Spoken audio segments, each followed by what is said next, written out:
بله بله.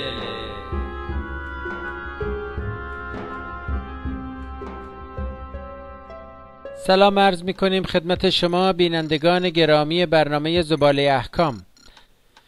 در خدمت سوالای شما هستیم، سوالهای پیامکی، سوالهای مکتوب و همچنین تلفن‌هایی که شما زنگ زدید، صداتون ضبط شده، سوال مطرح کردید. البته برادرام تلفنتون ردیابی کردن که جای هیچ انکاری هم نیست.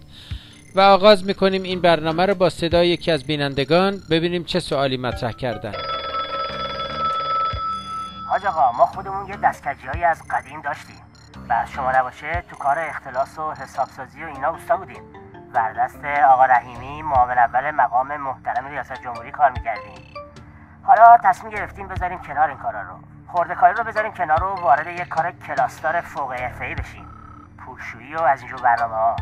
دوستان میگن باید حتما این کار زیر نظر ولی فقیه باشه. علتش چیه؟ میخواستم اگه ممکنه جواب کامل بدید، چون شما خودتون دستتون تو کار و ماشاءالله اند این کارایی. خواهش میکنیم. من در پاسخ این سوال که سوال مهمی هم هست یک توضیح عرض میکنم که به عنوان مقدمه همین برنامه هم باشه که گاهی وقتا ما در ابتدا یه بحث کوتاهی رو راجع به موضوعی داریم، بعد صحبت میکنیم. به این عنوان باشد. نگاه کنین، شما ممکنه در مورد مقام عظمای ولایت فقیه بگید که اصلا دین ندارن، خداشناس نیستن، اعتقادی به خدا ندارن، دنبال قدرت پرستی و پول پرستی خودشون هستن. اینو بهش میگن حکم عقلانی، یعنی در سطح عقول بشری است. دین هم این رو تایید کرده، تشویق کرده، ولی فقیه اما فراتر از این هم آورده، یه مملکتی رو قولنبا کرده. این دیگه فوق عقول بشریه. این که در مورد ولی فقیه گفته میشه که اون نجس است، چگونه تطهیر میشود، مثل حیوان نجس العین است، اینها همه اشتباهه.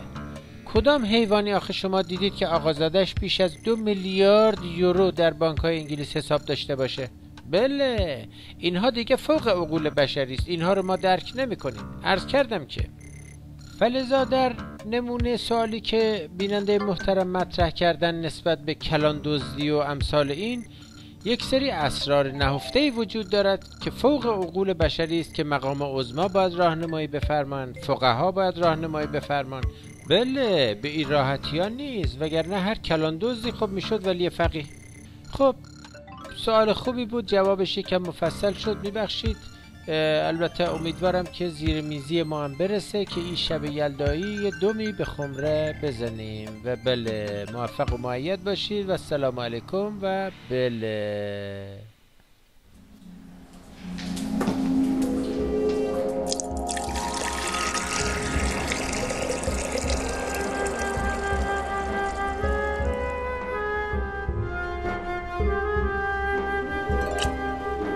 بله بله.